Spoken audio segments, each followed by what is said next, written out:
هم میهن گزافه نخواهد بود اگر آسیب 32 ساله را در تاریخ ایران زمین هم پایه یورش ارتش‌های یونان و تازی و مغول و دیگر بیگانگان به آب و خاکمان بشناسیم.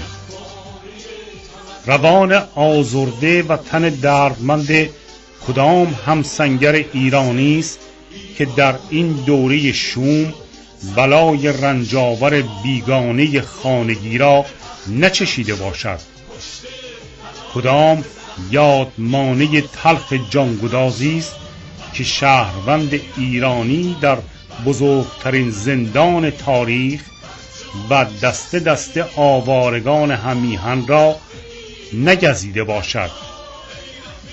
کدام دگراندیش آزاده ایرانی را میشناسید که از ستم و سرکوب دیوان هار در سیاه چالهای پیدا و پنهان ننالیده باشد؟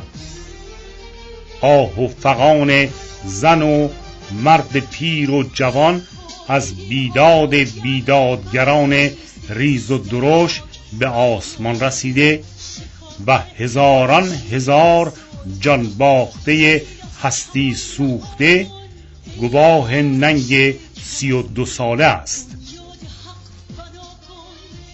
زهر کشنده‌ای که این تبار تیره دل دم به دم به کام سربازان، پایوران، افسران و رزمندگان ارتش ایران چکانده و انگ ناروایی که بر پیشانیشان کوفته، گوشه دیگر از افسون جادوگران بدنامی است که نام ایران و ایرانی را به بدی آلودند.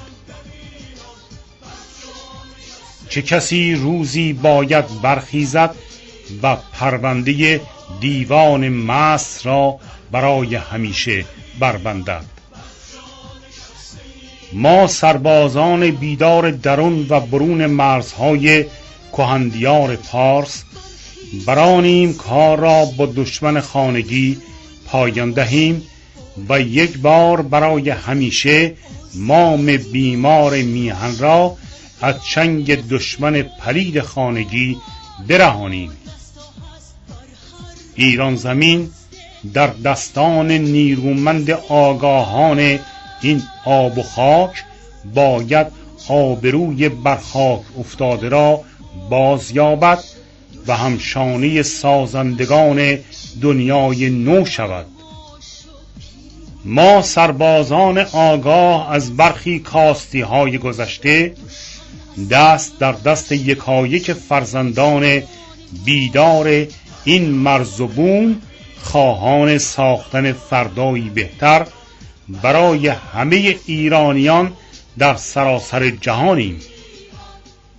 اگر ما پاسداران مرزهای پرگوهر در کژراهه‌های گذشته و پاره‌ای بازی‌های سرنوشت سوز روزی باختیم، امروز با همه جان و باور خواستار بازگرداندن شکوه آزادی اندیشه به زادگاه خویشیم. هراس دشمن خانگی را از ارتش نیمه جان ایران زمین دست کم نگیرید. همین ارتش تکه تکه شده به دست پتیاره دستاربند سرانجام برخواهد خواست تا دست دراز دیو هار را بربندد و فرشته آزادی و آزادگی را از بند اهریمن بدکاره برهاند. دشمن خانگی باید بداند که سرانجام پیروز خواهیم شد و شانه ناپاکش را به خاک خواهیم کوفت. ولی شما مردم درد کشیده اید که با آگاهی و پشتکار خیش آن پیروزی را جاودانه می کنید. مردم بانگ خرد شدن استخوان‌های دیو و دد را بشنوید و بدانید که امروز و فردا پیکر مرده بدکیشی را اینجا و آنجا میان گندابه های تاریخ خواهید یافت. ما سربازان سوگند خورده در دامن مام بیمار میهن به آگاهی یکایک نانخوران ریز و درشت رژیم ایرانسوز میرسانیم. اگر خواهان فردایی بهتر برای فرزندان خویشید، به مردم بپیوندید و از هر گونه درگیری با آنان بپرهیزید. سربازان آزادی ایران.